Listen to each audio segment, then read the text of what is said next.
Please subscribe and like the video before continuing. Paul McCartney truly hated him more than anyone in the vast, tangled history of rock music. Few relationships have been more mythologized, dissected, and emotionally charged than the ones within the Beatles.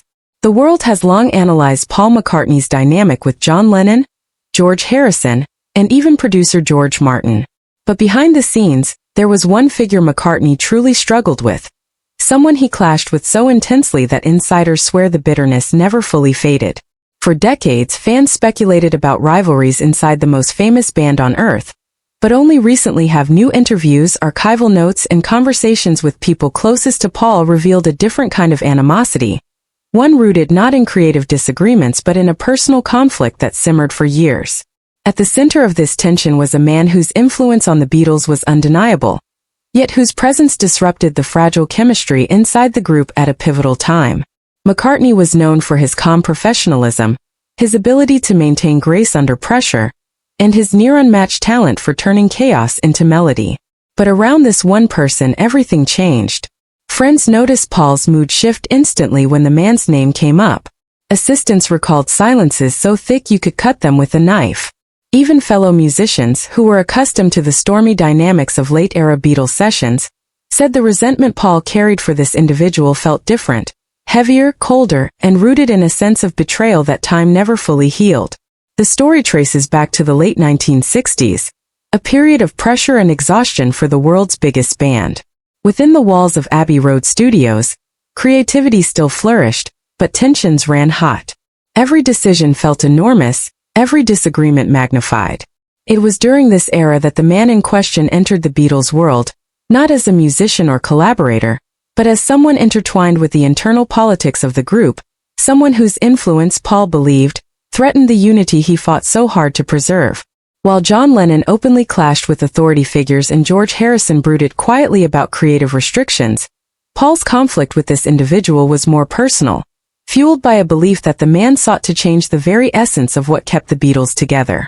Those close to Paul recall how fiercely protective he was of the band's future. To him, the Beatles were a living organism that needed balance and care, something he was willing to shoulder responsibility for, even if others resented him for it. But the arrival of this man created a fracture, turning private disagreements into public battles and amplifying the slow unraveling of trust between the band members. Paul saw him as an intruder, someone who manipulated situations, fueled division, and encouraged decisions that tightened the knot around the band's fate. Whether the man intended to or not, he became the embodiment of everything Paul feared during the group's final chapter. Over time, the conflict hardened. Studio negotiation meetings turned icy. Business decisions sparked arguments that lasted for hours. Paul felt blindsided, cornered, and increasingly please subscribe and like the video before continuing. Isolated as the others seemed to lean on this man's advice. The more influence he gained, the more McCartney pushed back. It was a war fought not with guitars but with words, contracts, signatures, and pressure campaigns. And as those closest to Paul revealed today, this was the only time they ever saw him reach a level of anger that bordered on hatred. What made the situation even more explosive was how deeply personal it became. McCartney believed, rightly or wrongly, that the man targeted him specifically, questioning his motives, doubting his judgment, and positioning himself as the new power within the band's world. Some insiders insist Paul's suspicions were justified. Others say his frustration came from a fear of losing control of the group he had spent his life nurturing.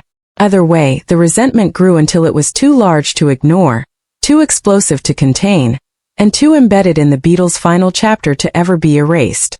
When the band split, the public assumed Paul's bitterness revolved around contracts, breakups, or long-standing creative rivalries. But those who were there remember something different. The fire in McCartney's eyes when this man's name was spoken, the way his voice tightened, the weight behind his words. Decades passed, and still Paul rarely spoke about him openly.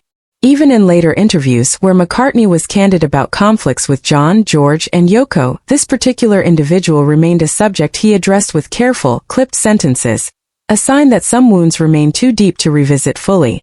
What's most surprising is how time transformed the story. As McCartney grew older, he softened on many things. He publicly forgave rivals, healed old friendships, and reflected openly on the band's history. Yet even in his calmest, most reflective interviews, when discussing the person he truly despised, Paul didn't hide how profoundly the tension had affected him. He didn't explode, didn't rant, didn't dramatize, but the controlled, steady tone made it clear.